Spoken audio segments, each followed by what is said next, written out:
Hi, How are you? I'm doing well. How about yourself? Doing great, thank you. What's going on with everybody? It's like, where do I start? I know, right? Yeah, busy, busy, busy, just busy. Still, right? Yeah, but things are going good.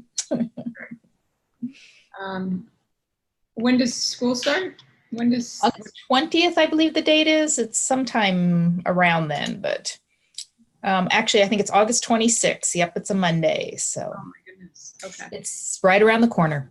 Yeah. So well, at least you have a little bit of more summer left. I keep telling myself Yeah. that.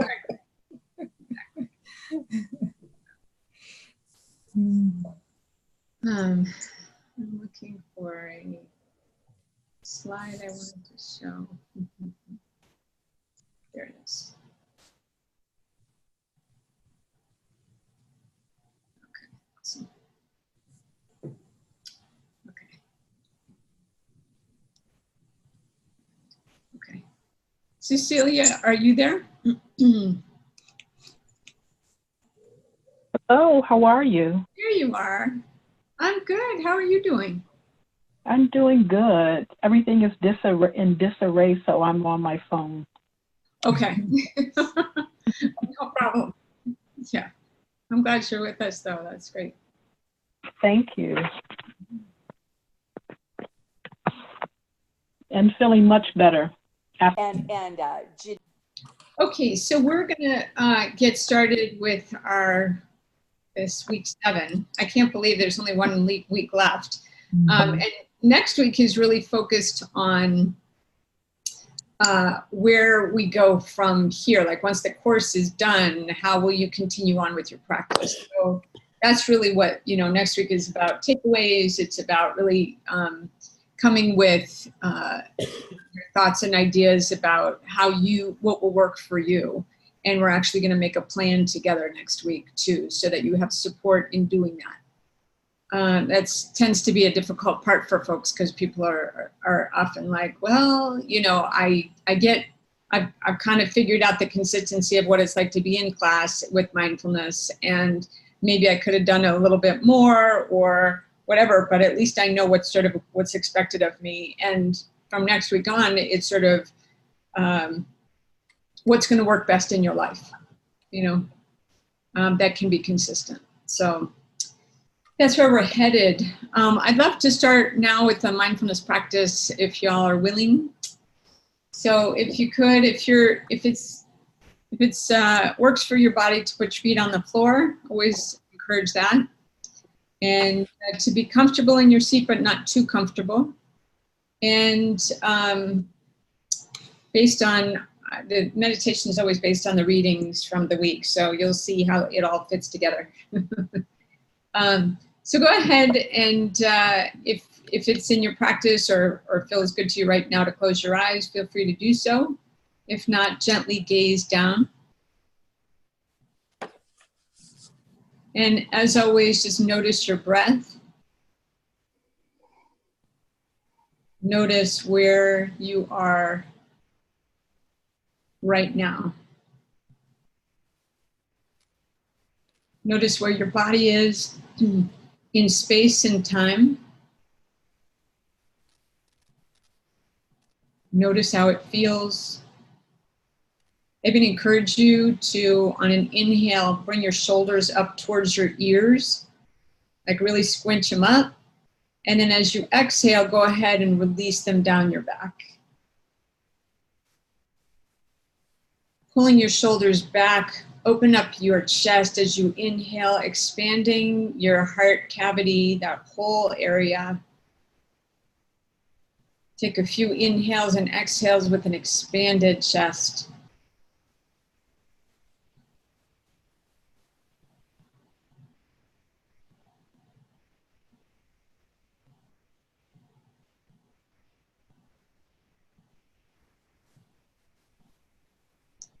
And then I encourage you to think about We've talked in this course about the fact that who we really are, what we really are, is so much bigger than the body, than the skin that we are in. And it's a both and, because we do have this particular skin in this particular time, in this particular place. What does it mean for you? And more importantly, how does it feel in your body when you think about, or when I say, bringing your whole self into the space? We don't get to do that as often as we might like. Sometimes we are holding back or only bringing part of ourselves. I would say almost always, if not always, based on social conditioning of how we are taught to behave, what we're taught is okay and what isn't. It might be based on a social identity, perhaps a parent who was overly cautious, or caregiver. We've learned ways to minimize ourselves. And so I invite you to consider, what would it be like for me to bring my whole self into this space, in this moment? What does it feel like? And just at your own pace of inhales and exhales, just sit in that space. I call that a place of belonging. When you feel like you can bring your whole self into the space, it's a feeling of belonging. Belongingness comes out of that, feeling like you are valued fully for all that you are.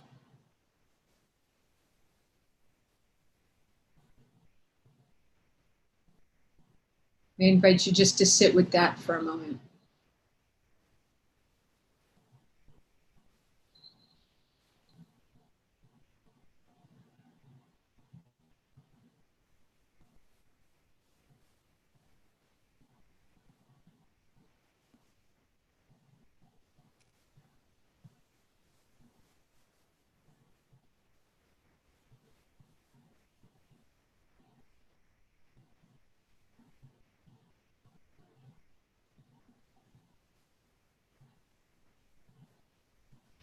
One more deep inhale.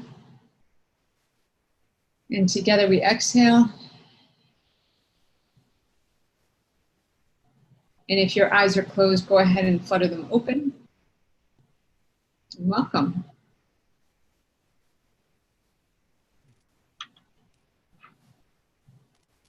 So I'm going to just invite anybody who wants to share about their experience of that particular mindfulness practice to go ahead and do so.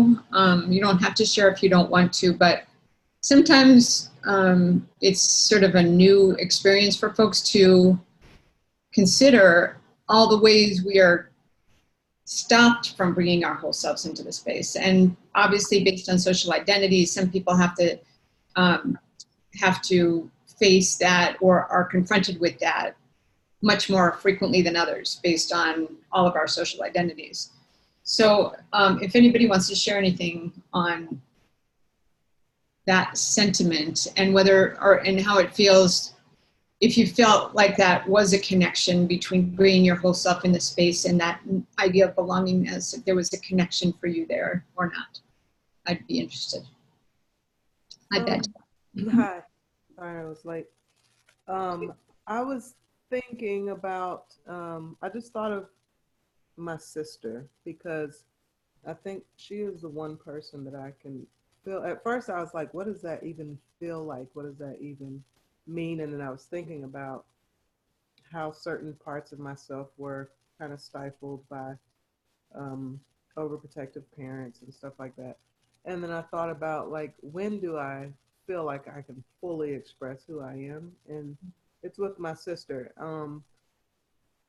Very close with my children, but as a mother, I still have to you know, I don't feel I can show every part of myself, but with my sister, that's probably the only person that I feel that I can truly be all that I am. All that you are. Yeah. I mean, I'm glad for you that there is someone in your life who you can share that all of yourself with. And at the same time, it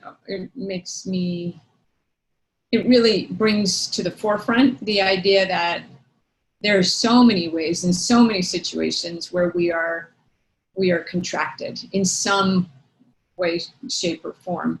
And in some ways, okay, the society has to move along as it does and whatever, but at an individual level, that's like, it makes me sad, that that's where we are.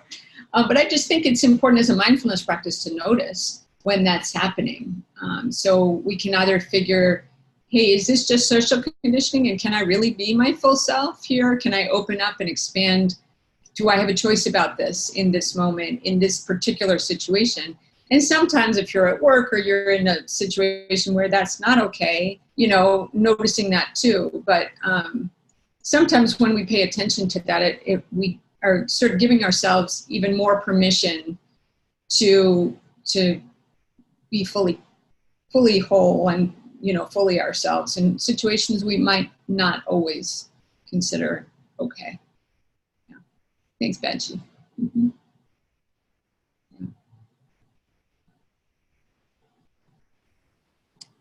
Dina, as someone who has studied performance of self in everyday life for years and years, the thing that comes up for me as I do mindfulness practices is, I don't even know how to say this, but we often talk in performance studies about, are you always performing a role?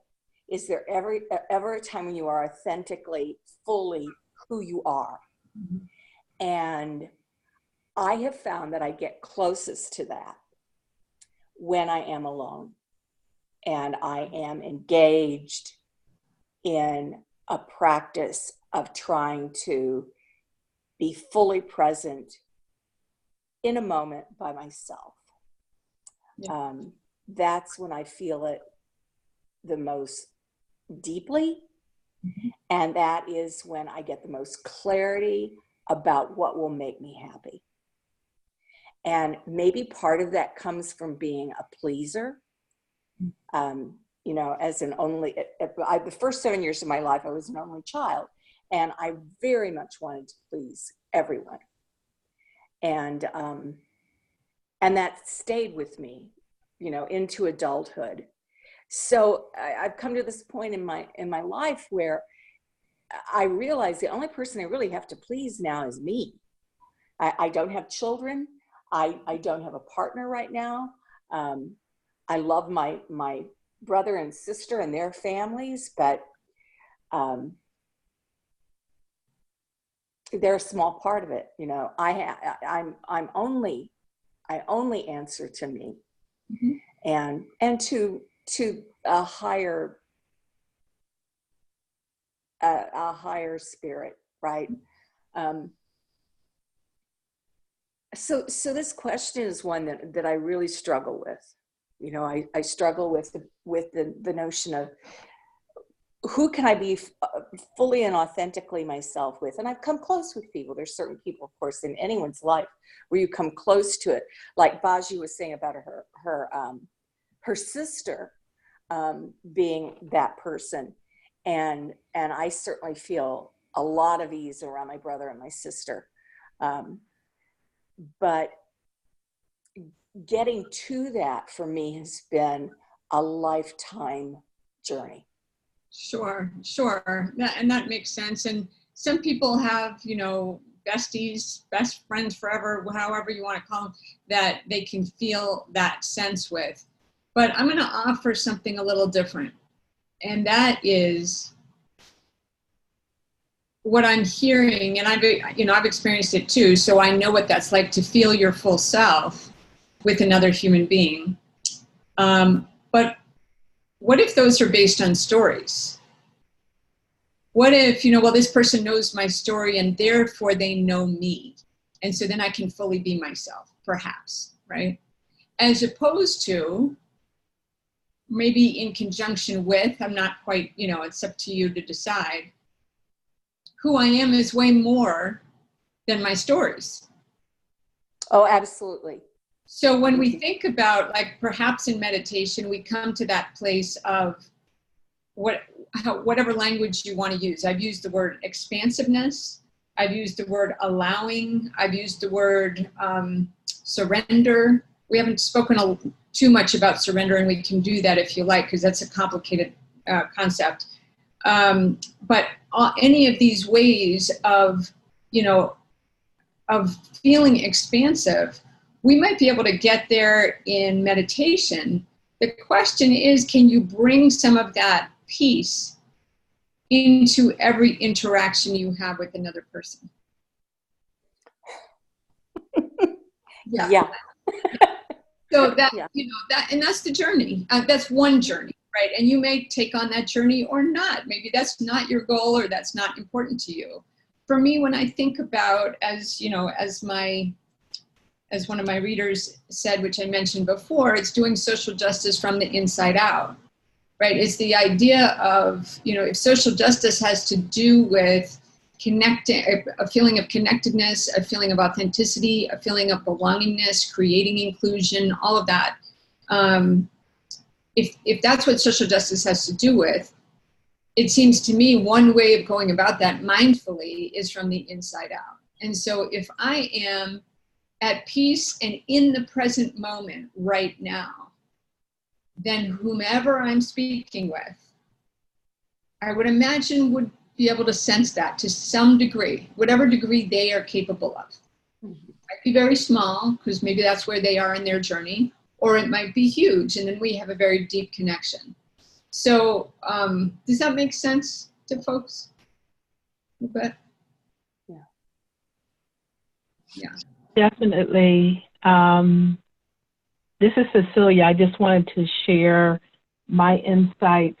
I love this meditation, so powerful, and so grateful for using this mindfulness to establish belonging. I was listening to Brene Brown today on braving the wilderness, and she talks about she had come to the realization that you are only free when you realize you belong no place. You belong every place, no place at all. The price is high, but the reward is great. And so as you took us into that, I thought about the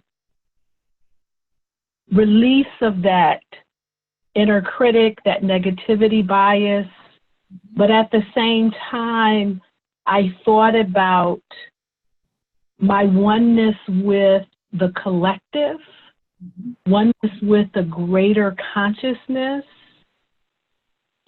and just the joy of being in that space and realizing all of those various parts of me that I can allow to belong. And so I thank you for that. I'm grateful. Absolutely. Thank you. Thank you for sharing that. I love Brene Brown's work also. Obviously, she comes up several times in the book, but I want to touch on the notion of the difference between inclusion and belongingness. Have we talked about that before? I don't think so. The difference there.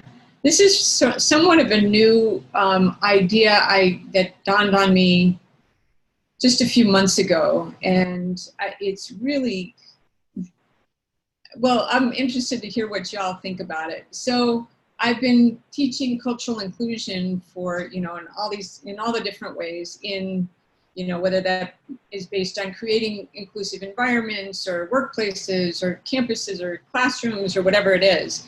I've been doing that a long time and using that language, cultural inclusion. And all of a sudden, one day, it hit me that if you're talking about cultural inclusion, you're talking about some group is already included, and they're saying to another group or other groups, oh, I will, open up my place and let you in. And that we're calling cultural inclusion. It's really problematic when you think about it, right? I mean, it's really like, it feels very white supremacist ideology, like that it's rooted in that I'm included, and let me open up the door to allow you, to welcome you in as the other in. Now, if that's all we're doing, like, if that's a stretch for an organization or for a classroom or whatever, I'd rather that than not have that.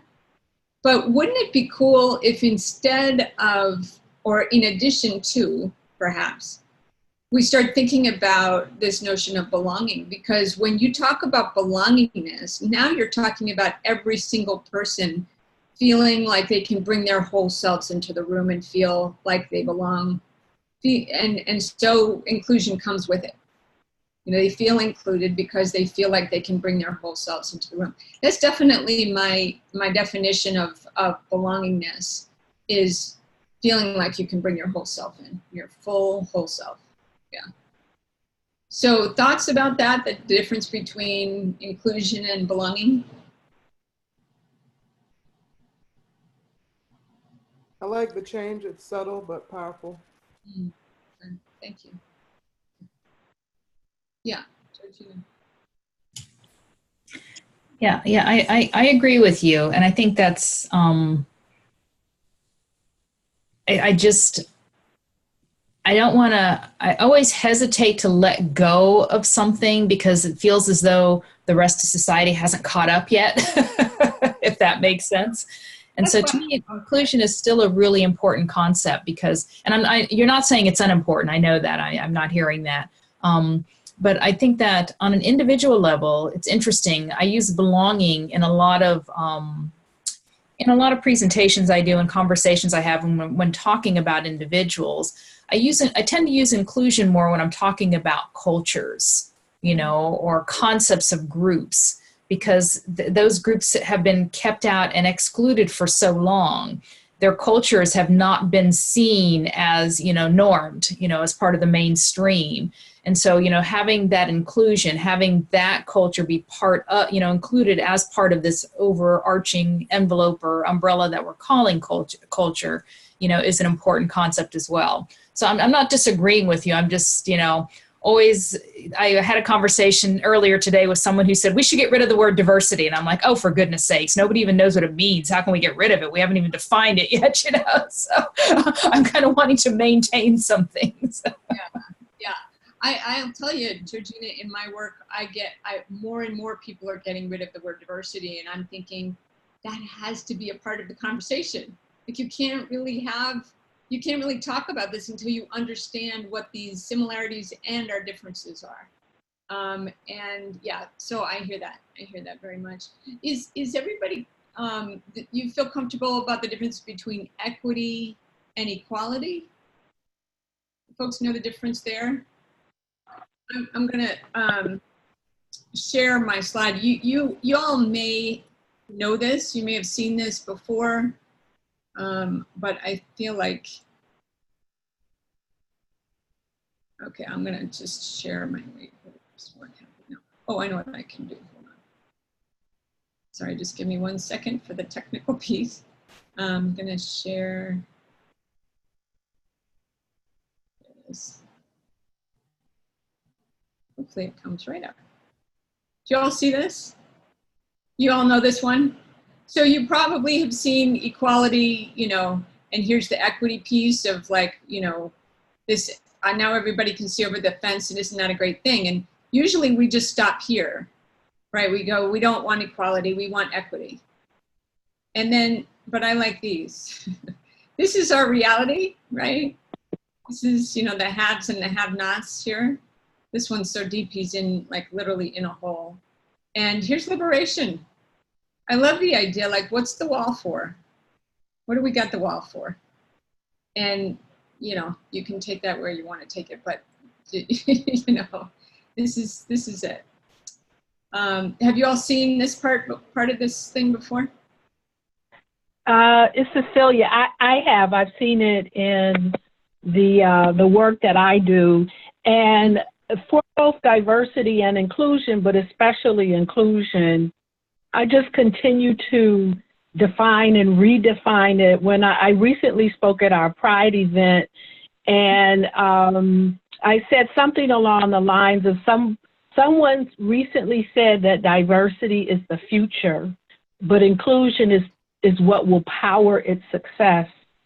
And I said that we say diversity is now, and inclusion is the gift that we give ourselves when we share the pride of knowing that we are not the same in any way, shape, matter, expression, identity, orientation, or form, but are the magnificence of our rainbow of differences. And so I think that there's definitely a strong aspect of belonging and welcoming and so many other things in that. Yeah, and yeah, I've heard it defined lots of different ways. I tried, you know, I gave a couple of examples at the beginning of chapter 11 about that in terms of the difference between diversity, cultural inclusion, and equity. And the fact that we really need to be doing all three. And I would add belongingness to that piece as well.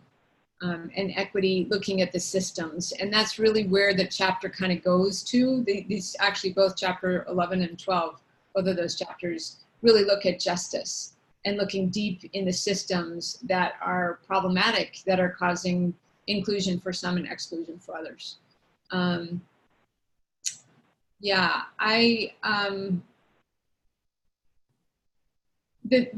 Going back to the hand activity, Estrada's hand activity around the notion of privilege, again, you know, he used the activity in one way. I've like brought it back several times in the book, just because I find it so powerful, and certainly that mindfulness practice of, you know, putting whatever it is in your hand that you are, you know, in some ways your vision, your experience of the world is through the lens of that's hindered, right? And then pulling it away from your face. So do you all have a chance to do that in terms of finding a privilege that you have and then noticing that once that's your lens, I mean, it kind of goes back to the privilege inventory that was earlier in an earlier chapter, of thinking about what's one identity that you have that is in a privilege that you perhaps haven't spent a lot of time focusing on, right? Because there are so many different ways that privilege can show itself and in our lives. And so the idea is, what if we picked one that we don't usually think about and start noticing, oh my gosh, if I didn't have this privilege, this would mean X, Y, or Z. And you can't, you know, doing the hand activity where your hand is over your face, it's truly an internalized privilege. We don't even recognize it most of the time. We often will notice as a society, and obviously you all, the folks here in this course, have thought about this way more than any, you know, the average person, not to mention even scholars around these issues. But just the idea that this internalized sense of privilege, that it's become internalized, whether it's the fact that we're literate, or whether it's the fact that we have, you know, we are temporarily non-disabled, or whatever the privilege that you have is, that, you know, thinking about perspective taking and thinking about what would it be like if I didn't have that? What would my life really be like? Every time, if you're able to climb the stairs, what does that, you know, what does it feel like in your body to have that capacity, where knowing full well that that is a privilege, right? That not everyone has access to it.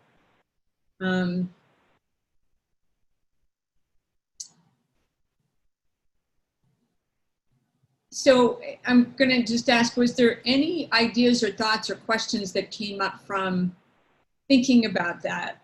Or was there any new insights that you had thinking about privileges that you don't typically pay attention to in your life?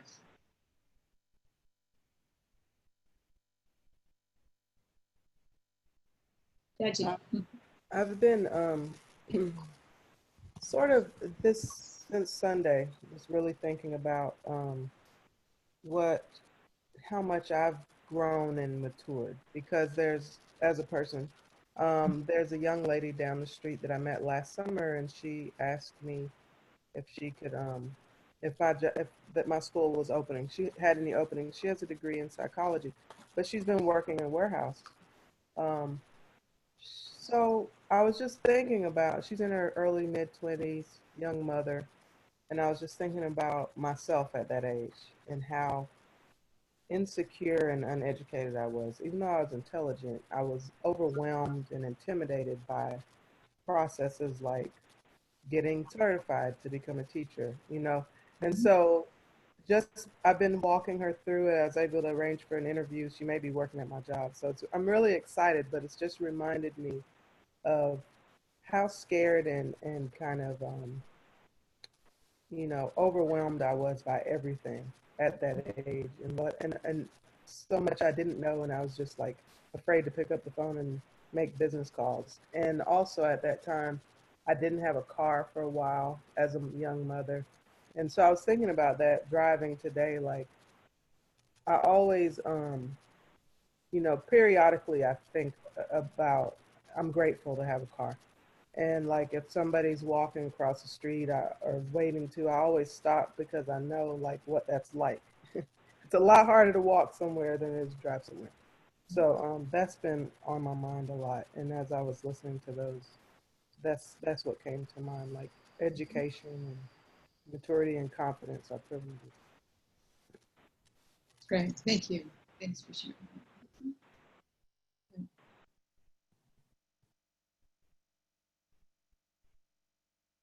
Was anybody able to do the practice of figuring out where you feel your privilege in your body? I touched on that earlier in the course, but boy, that's a challenging one. That's a really challenging one because we want to run the other way, you know, than have to deal with the discomfort of having something that other people, you know, don't have access to through, you know, as things are the way they are, you know. Feeling those feelings in our bodies are like thorns, basically, and I think need to be processed in those same ways, which is why I talk about the dark box, Singer's dark box and all of that, that we really, there's a lot there. To me, it's no different than processing any other kind of thorn that comes up in our lives. And I think that a lot of people see it as something different. And truly, it's just the same thing. It's emotions that come up, oftentimes challenging emotions, perhaps guilt or shame or any of those things. Some of the worst, the emotions that are the most challenging to deal with is what comes up. And so handling them the same way we did as we processed emotion early on in the course, I think chapter 4, somewhere around there, to get to it. Did anybody have an opportunity to do that? Is it something you want to do together? Yeah. Karen?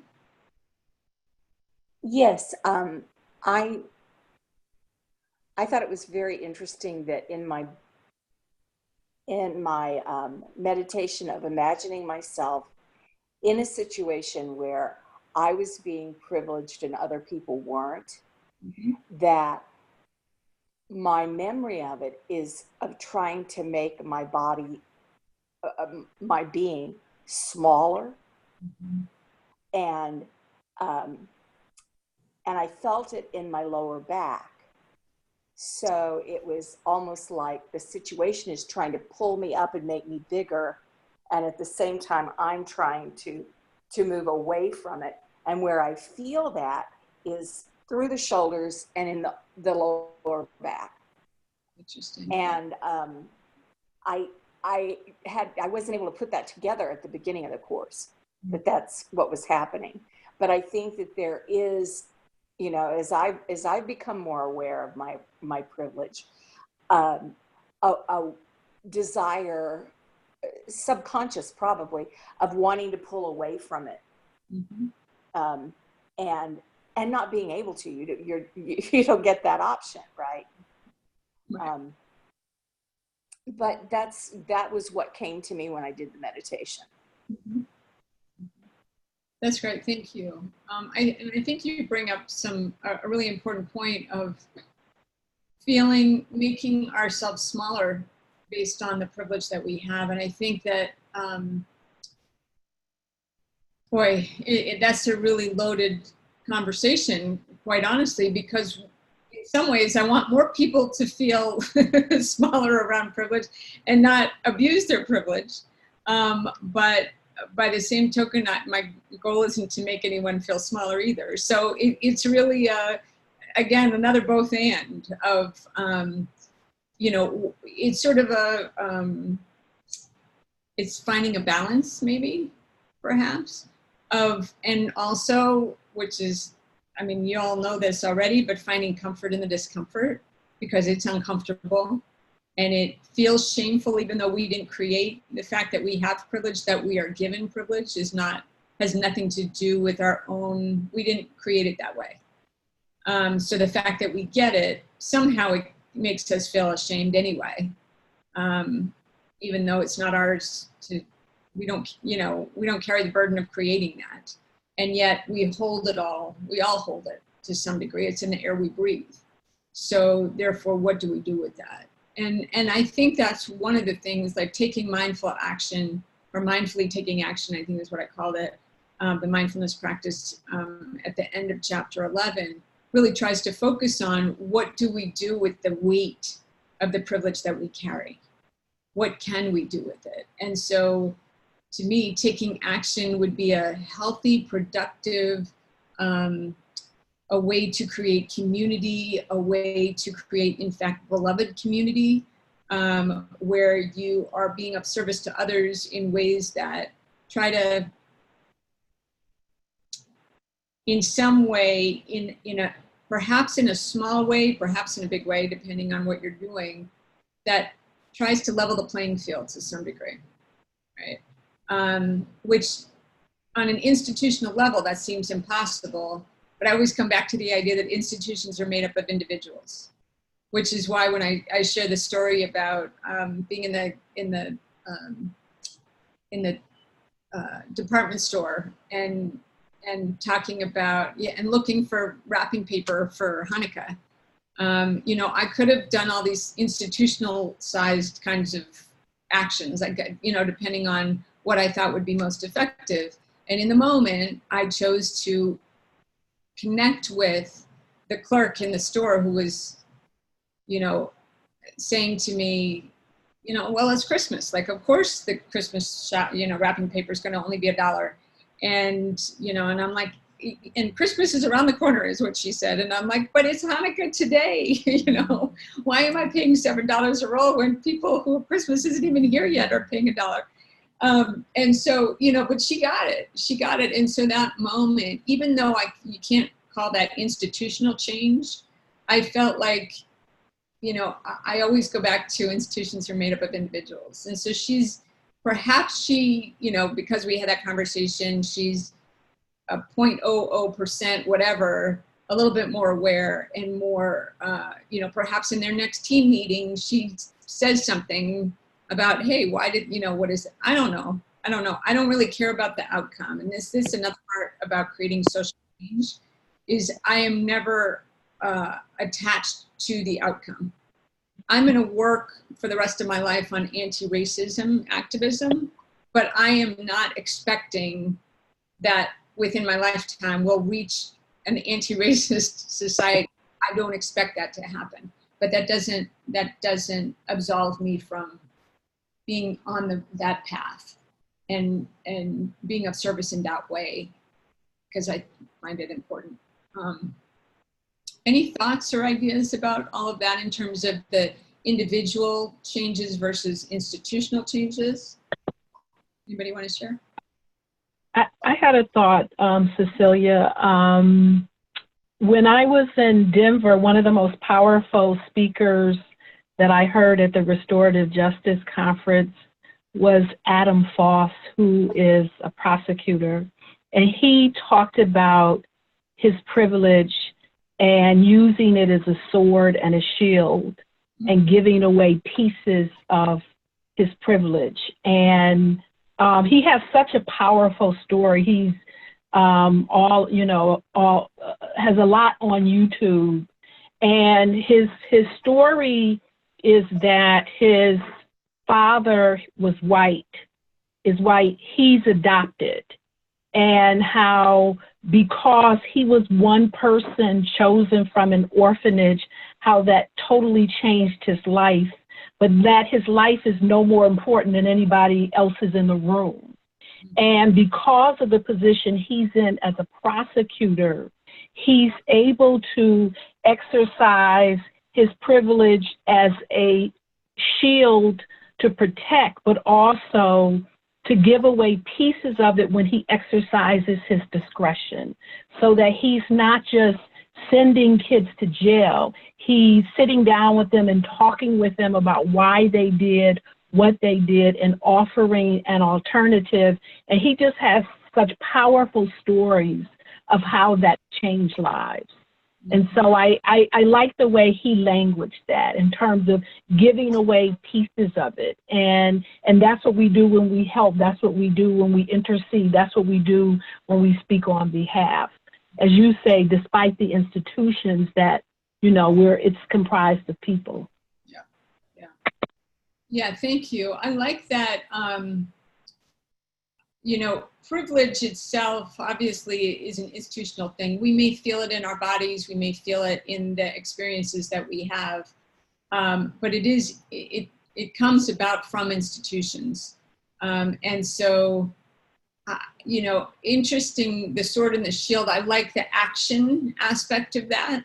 I'm not sure we can give away some of our privilege, but we can, only because we're treated the way we're treated based on how we are perceived.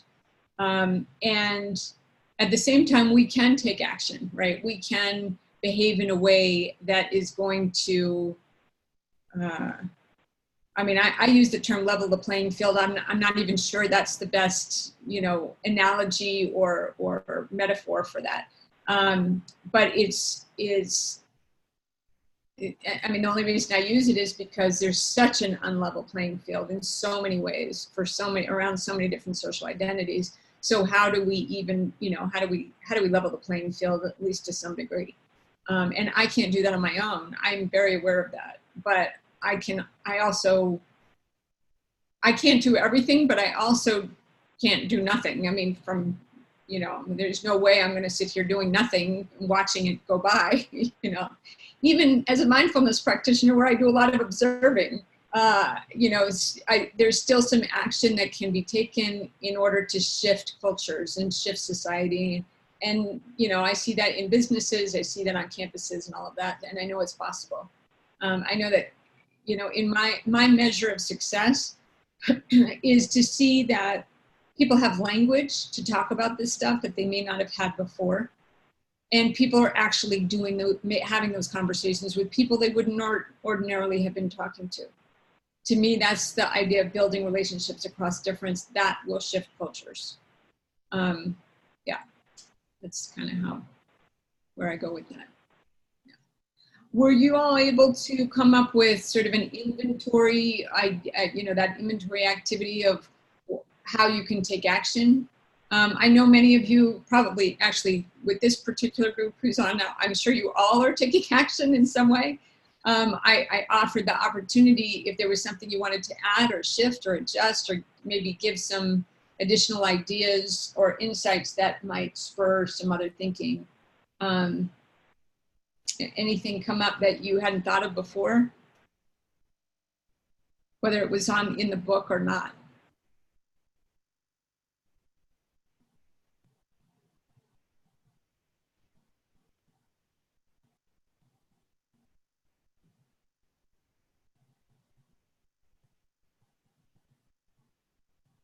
Okay. Georgina. Yeah, I mean, I wrote down a lot of things I do and a lot of sort of the usual actions, but there are a couple of things that, just popped into my head, and so I scribbled them down on my list. And as I went back and read this, I kind of thought, oh, well, that's kind of interesting. Um, and there's a backstory to it, but one of them is just simply expressing disappointment with bigotry. And I think that all too often, when confronted with bigotry, I know that I at least tend to fly into attack mode, got to deal with it, and all of that. And yet, oftentimes that bigotry is being expressed by people that I care about or that I have some relationship with. And I really want to practice how to express disappointment in a way that doesn't shut down, the calling in rather than the calling out, right? It's just a skill set I know I need to get much better at, rather than becoming angry and flaring out and immediately causing someone to shut down or to turn away. And so that was kind of interesting to me, that I thought of it as expressing disappointment, rather than anything else. So that's an action I want to become better at. Mm. I love that. Yeah. The other thing I wrote down that kind of surprised me, because I didn't initially think of it as being on this list, is just self-care, and self-compassion, while doing this work. That's a beautiful thing, because it's easy to beat ourselves up while we're doing it, that we didn't do it right, that we didn't do it enough, that we didn't, that we're getting it wrong somehow, or whatever. It's and the self, if we want to do it forever, that's hopefully is a really long time, and we got to be prepared. And how do we do that? So I love the compassion piece, obviously. That's lovely. Love it. Well, I want to dive into chapter 12 because it really talks about the planet from a social justice lens. My guess is that most of you already had made those connections before about the interconnectedness of who we are in the world and our connection to the planet. The question I would like to ask, actually, I'm going to have you journal this. If this would have to be in a notebook, because I don't think it's there's no page in the journal. But if you have a notebook, I'm just going to give you a moment. I'm going to ask two basic questions. It's going to come out as three, but two of them are going to come. So the first question is, what is your connection to the planet?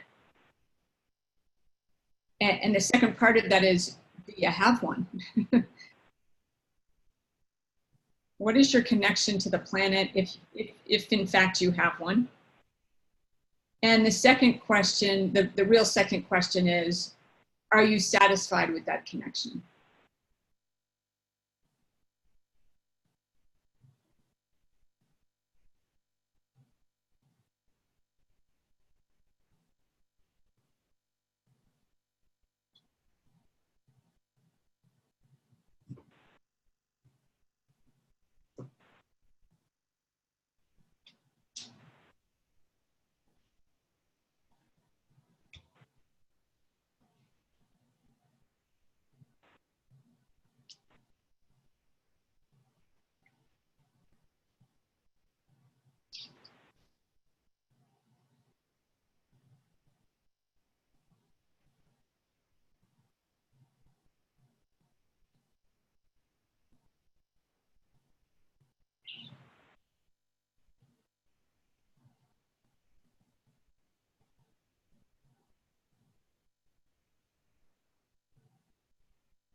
Okay, just a few more seconds to finish that up.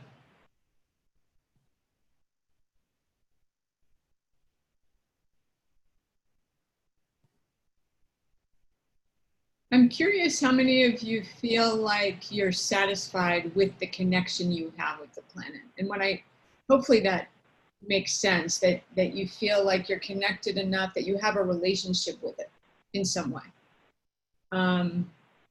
So how many of you feel like, yes, I'm satisfied with how much time I spend in outdoors, perhaps maybe how, what my relationship is with it? Georgina? Mm-hmm.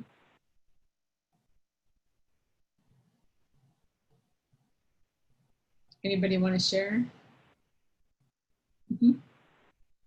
Betty. Funny, I said I finished with I'm satisfied every time I take time to focus, but I'd like to do it more often. Mm-hmm. But when I am in nature, it is very fulfilling for me. Mm-hmm.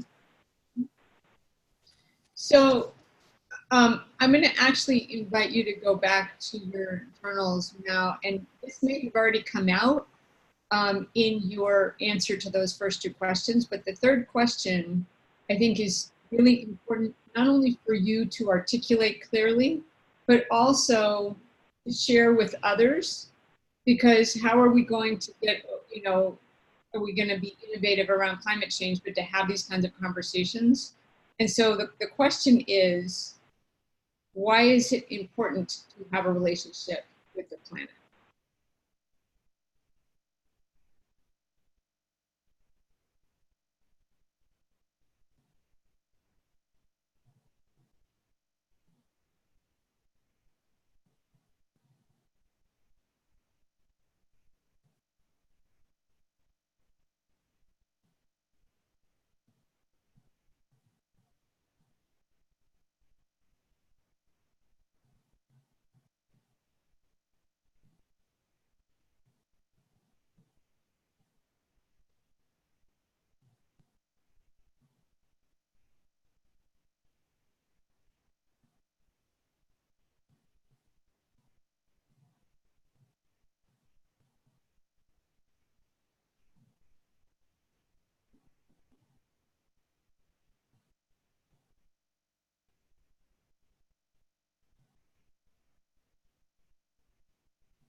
So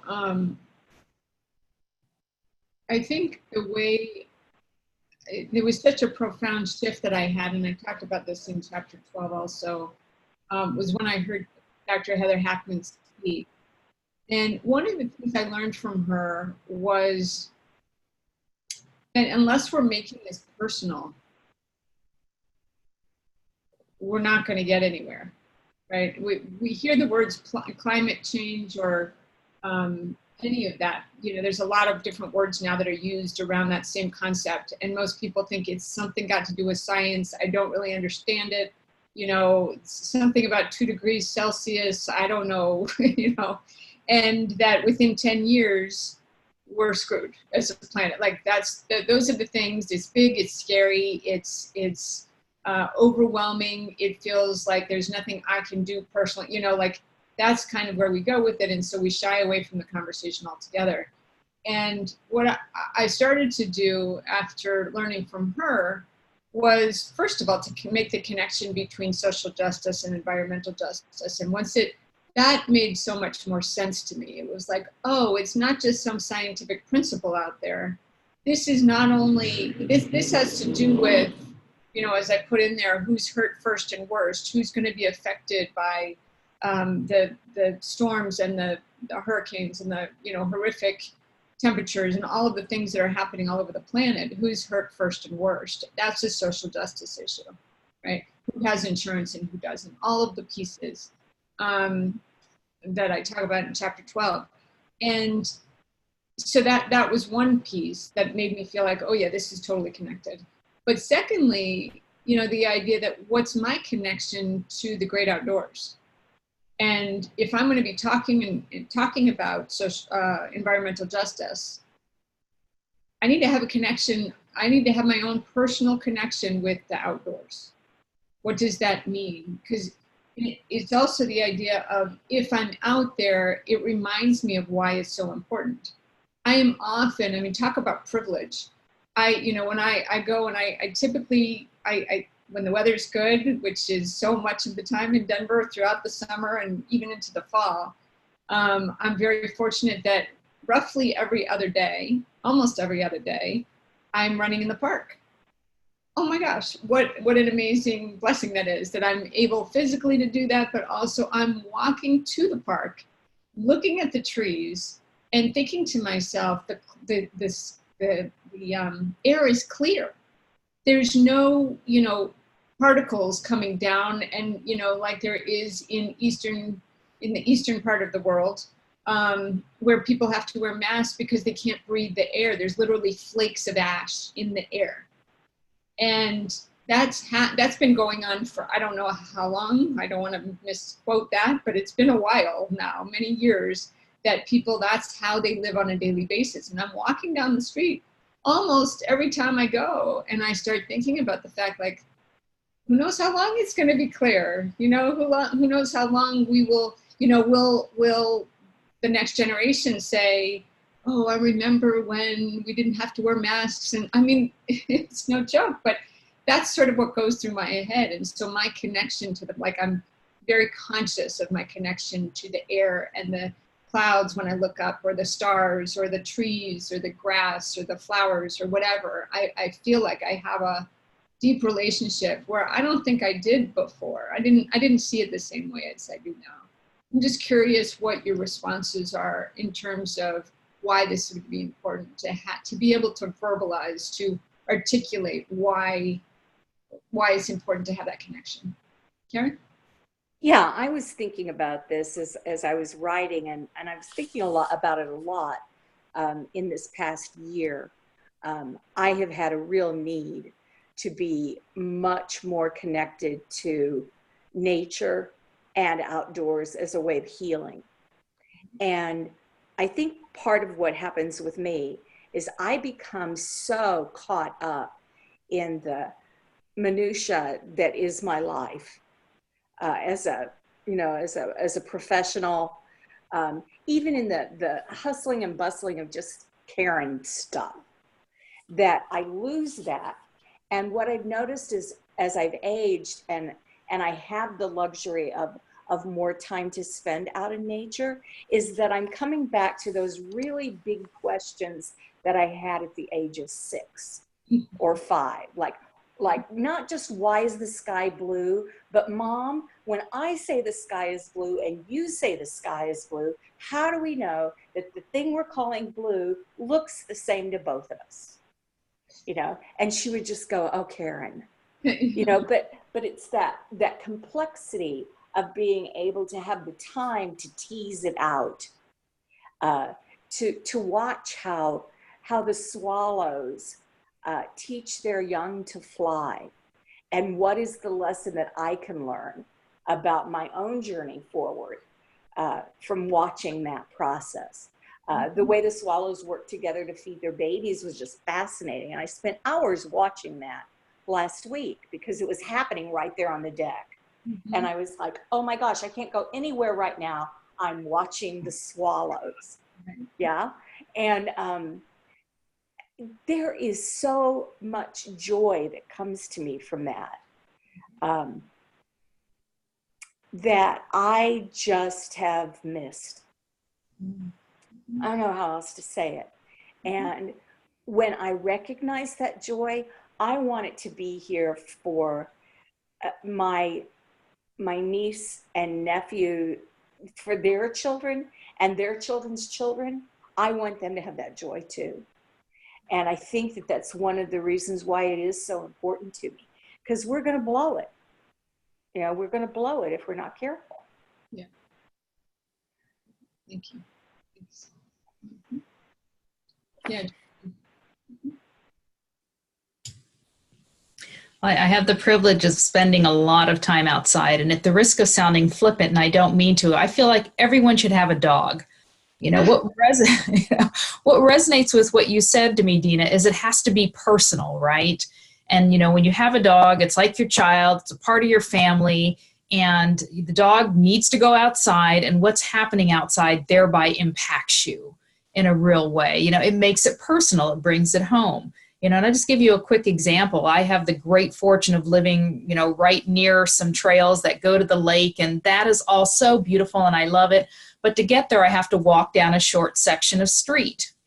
And in the neighborhood that I live in now, there are no sidewalks, so you have to walk on the street, which is not a big deal because it's not that far. But even in that short bit of distance, I make the dog walk in the very middle of the street, because where cars park on the side is where the oil is. And I don't want her walking in that oil. You know, and yet we're walking by the drain runoff that has the little sign, don't dump, this goes to the ocean or to the river, you know, and I'm thinking, okay, all this oil, when it rains, get washed to the river. Isn't that lovely? You know, so, you know, it really makes it personal for me. And, you know, there's street sweeping that happens here. And they ask people to move their cars, but they don't ticket them or make them. And I'm actually thinking about going on a campaign of, hey, let's start towing folks so we can get this damn oil off the street. You know, it's just, That's, yeah. so making it personal. Yeah. There's a social justice activism right there. You know, I know. You put that on your list. That's great. But if I can take a little more airtime, there's a metaphor that I really love that I really, to me, makes a lot of sense. And it's about gardening. And somebody once told me the garden's best friend is the gardener's shadow, you know, meaning that, you know, if you want to keep your garden free of bugs, free of weeds, you know, this is the garden's best friend, is you being there to tend to it. And I tend to think of the planet that way. You know, it's just, you know, we all have to think of, you know, how it is our garden and what we can do as gardeners to help keep away the bugs, to help keep away the infestations or the weeds, the things that would otherwise consume our gardens. Beautiful. That is beautiful. That so reminds me of Dr. Janice Gould, who passed like within the last month or so. She's a good friend, and she's Ojibwe. And she always, what she taught me was, because I would say, you know, we want to be kind to the earth, we want to be kind to the planet, it gives so much to us. And she said, it's not just being kind, it's giving back. What are we giving back to the earth? It's not just, oh, we're receiving so much, thank you so much, I'm so grateful, which is not, it's both and, right? But it's also what are we returning to the earth? What are we giving to? And I just love that. I really love that idea. I would love to, and this is sort of based on what Cecilia said earlier, it inspired me to consider this particular mindfulness practice, if you'll join me. It has to do with the idea that if we are in that expansive space, right, and as Cecilia said, we are both nothing and everything. If that's really true, what might that feel like? So that's my introduction to this. So if you would, sitting up where you are comfortable, but not too comfortable, as I say, right? And gazing down or closing your eyes. Just coming into this moment. And we're going to go on a little bit of a journey together. Before we do, just notice what it feels like in your body right now to be in a seated position with your feet on the floor. The weight of your body is being held up by whatever you're sitting on. You are not required to hold yourself up other than your upper body. Just notice what that feels like to be situated in your seat. Take a deep breath in and exhale. And then from here, I'd like you to imagine yourself as, again, bigger than the skin that you're in, bigger than your body. And there's a lot of spaciousness. So we're not turning you into something heavy or, having a lot of density to it, but something that is very light, that has air that can go through it even, whatever that looks like for you. And I'm going to invite you in your imagination, in your mind's eye, to journey with me. So you're going to get up out of your chair and you're going to go outside. And as you open the door to your living space, it can be any outside you want. So you might be in the south of France. You might be on the English countryside. You might be in a rice field in China. You could be wherever you want to be. And I'm going to invite you into a space that feels very vast and open. So perhaps it's a field.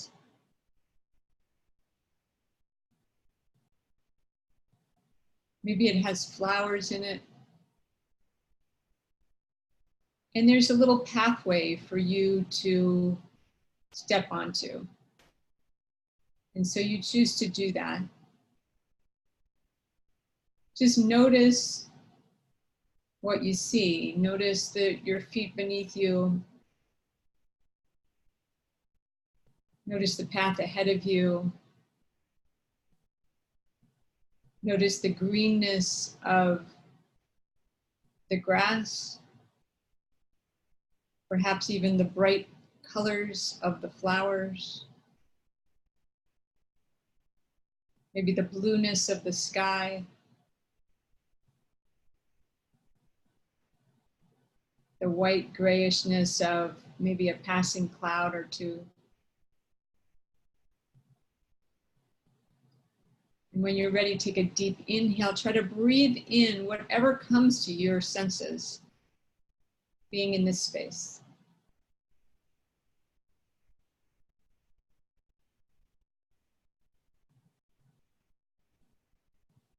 And then letting go, again, in your mind's eye, in your imagination, letting go of the form that you know yourself to be. There's a lot of spaciousness there, and it doesn't take up any shape in particular. You're just some energy that's noticing everything around you.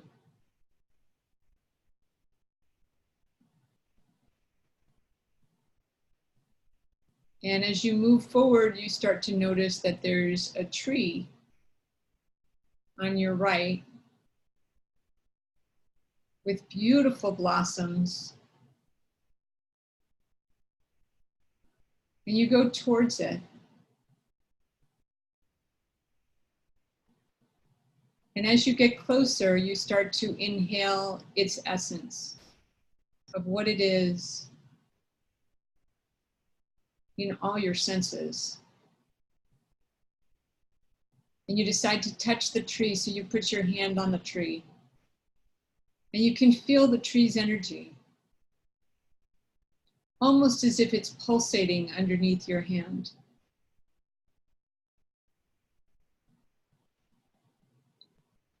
And you are so shapeless, formless, that you can't quite tell where you begin and the tree begins, or where you end and the tree begins. There's just very little distinction between the two. So much so that you could almost even say to yourself, I am the tree.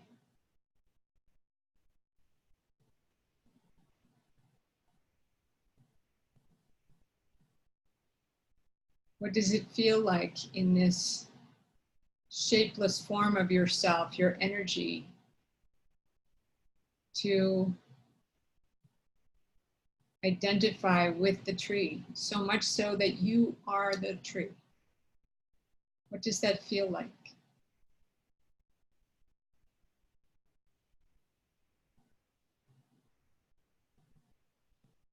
And then noticing that there are these little blossoms on the tree. You scramble up into one of these little blossoms and you become the blossom.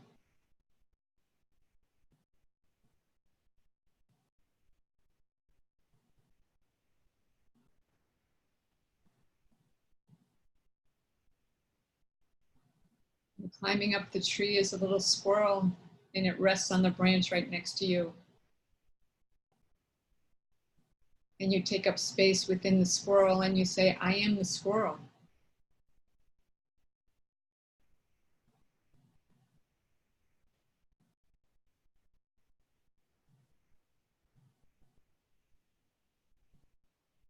Taking a deep breath in,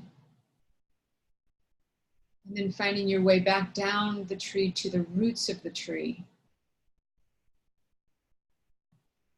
I am the roots of the tree.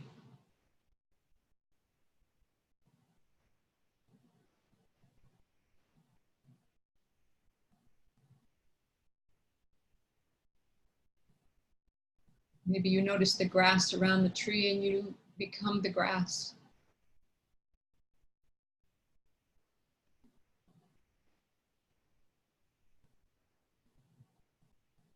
And there's a little rock there and you become the rock. I am the rock.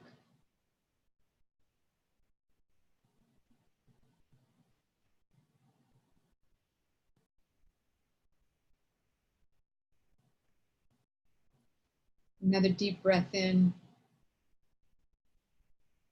and exhale. And as you look up, you notice a beautiful bird flying through the air. And you take up residence in the bird.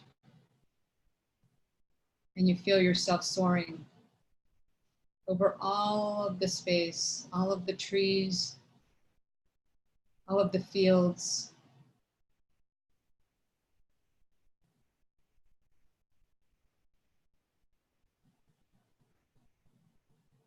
Take a deep breath in here. And you land on the ground. Taking one last look around to see all that you've just experienced in your mind's eye.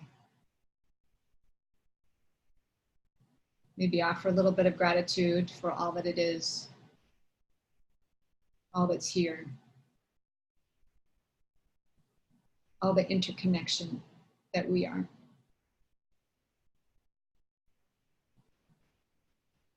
And then you slowly turn around, face the doorway to your home,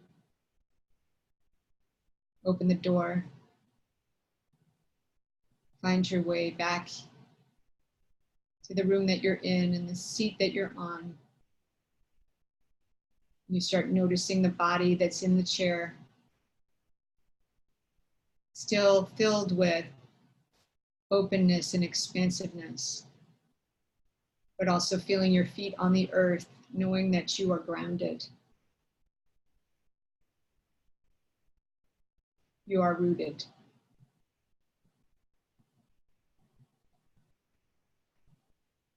Take a deep breath, knowing deeply your groundedness. And exhale. And if your eyes are closed, go ahead and flutter them open. And welcome back. Feel free to take a moment just to look around your room. Make sure you feel grounded, that you're here in this moment.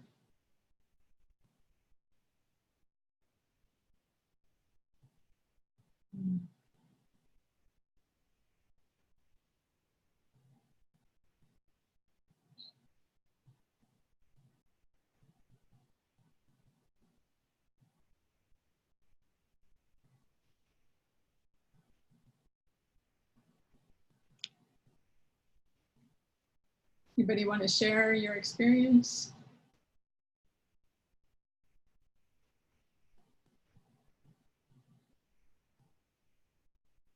I will, Cecilia. Nice to say. Thank you for such a fantastic journey. I was already moved by the previous exercise and the epiphany from that in terms of just spending more time in nature and being more present. And I am just so blessed by this extraordinary journey. I didn't even take the door. I just went through the window and and had a wonderful walk along the beach and in the most beautiful garden and most beautiful tree and embodying the squirrel. And it was just so incredibly powerful and a reminder that we can have and share that activity every day, every time we walk along the earth, every time we take up space with others. Is such an incredible blessing.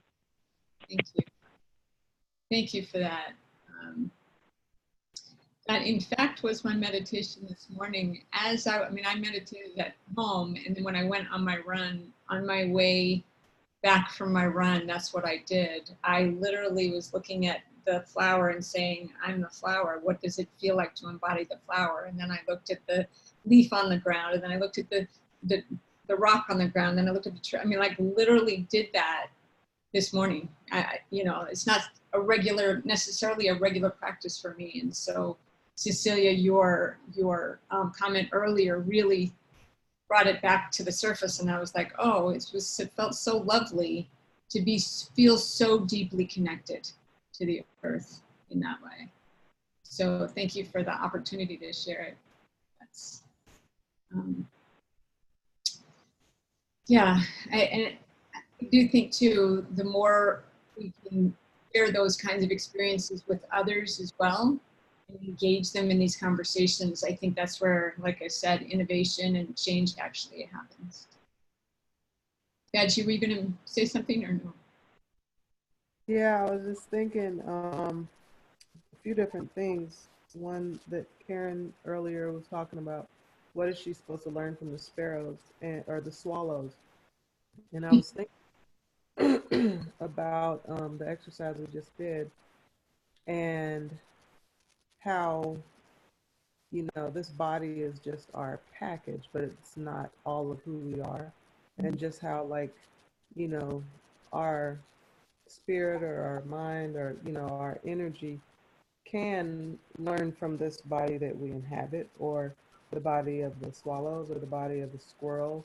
And I was thinking about during one of my mindfulness exercises, just breathing exercises this past week, I was, I think I was focusing on my breath and also like growing that light.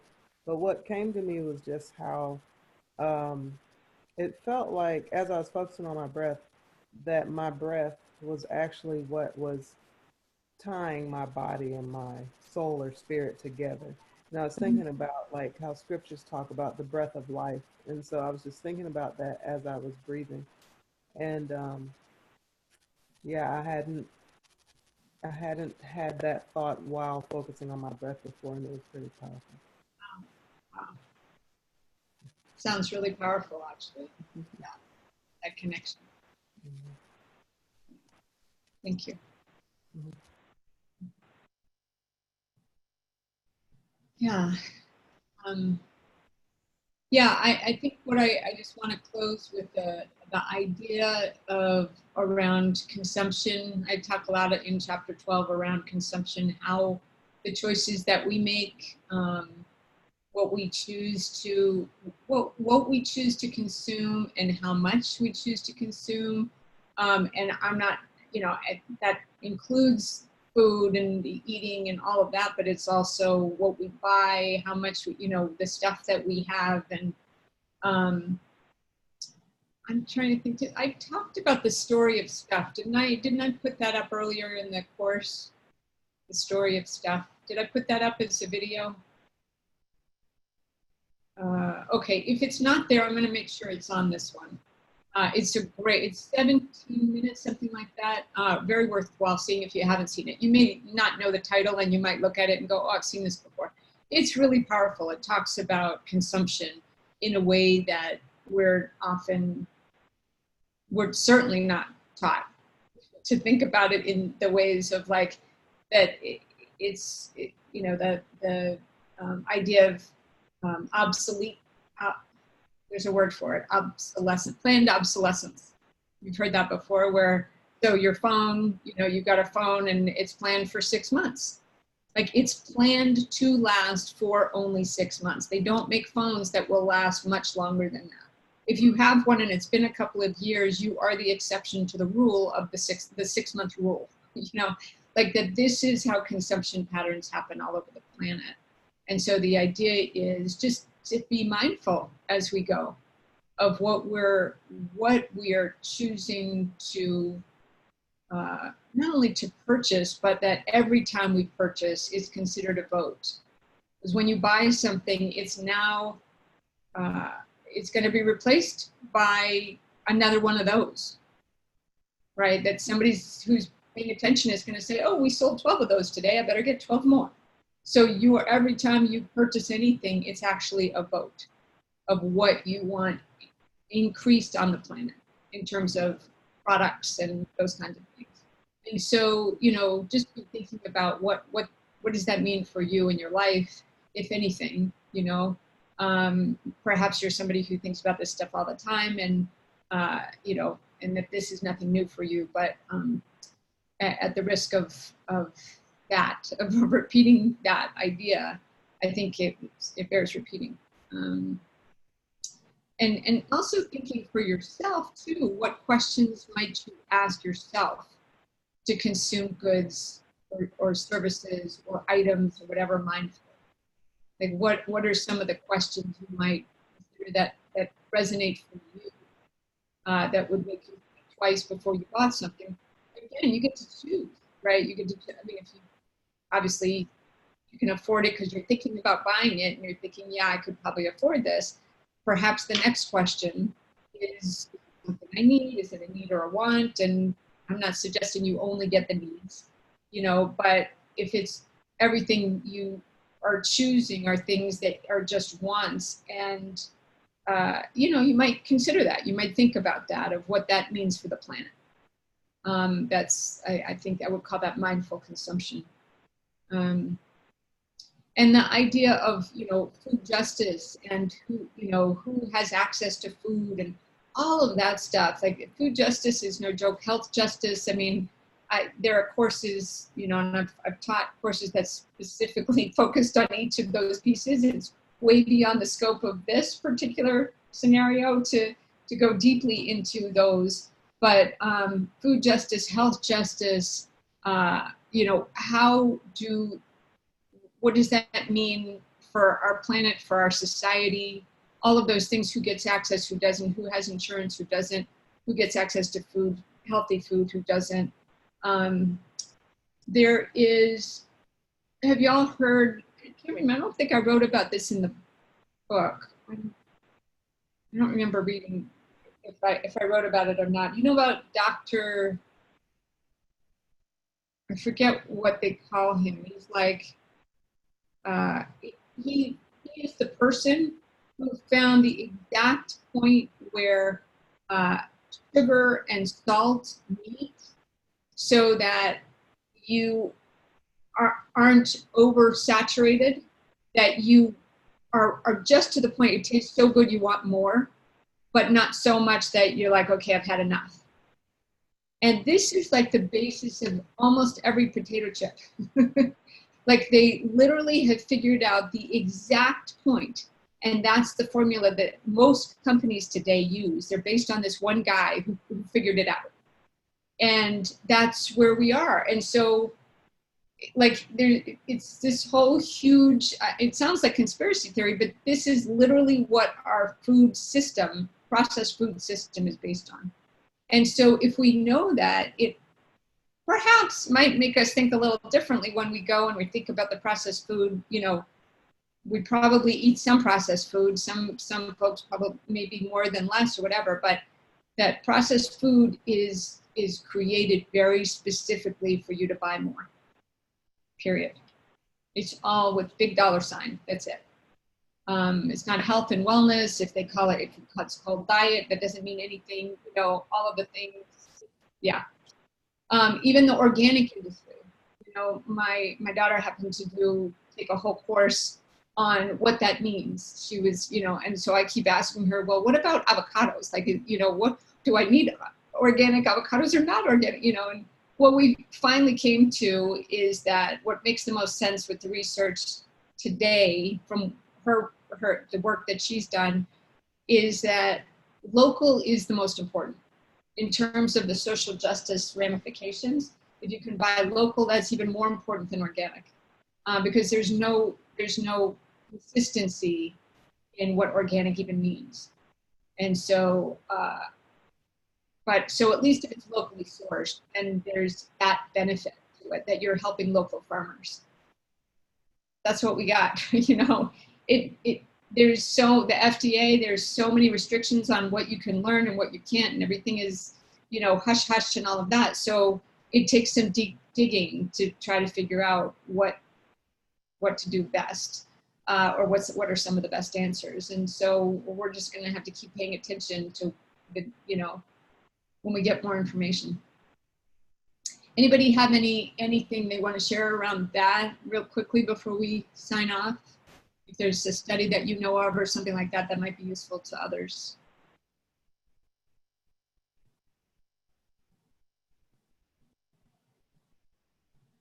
Okay. Okay. Well, I wanted to leave you with 4 words to just, you know, to go as you go to sleep tonight or whatever. 4 words. What would it be like if, and this is it, I am the sky. I am the sky. That's a meditation in and of itself. What does that feel like? And if it's too big, you can say, I'm just this part of the sky. You know, that's good. That's okay too. Whatever works for you, you know, whatever resonates. Okay, I thank you all so much. I will see you next week. There's very little reading to do. It's just the last chapter, which is called Takeaways, but a lot of very focused work we're going to be doing on next steps, right? Literally what we're taking away from the course, from your mindfulness practice, from everything that you've done so far. As I've been saying all along, please make sure that you've got some notes in your journal so that you can come back next week and say, oh yeah, this is sort of how I want to move ahead. And that's what we'll be doing, okay? So thank you all so much. I appreciate your focus, your attention, and your willingness to share, and your beautiful spirits. Thank you. Thank you. Namaste. Namaste. Thank you. Take great care. Bye-bye. Oh. See you next week. Okay. Thanks. Bye-bye.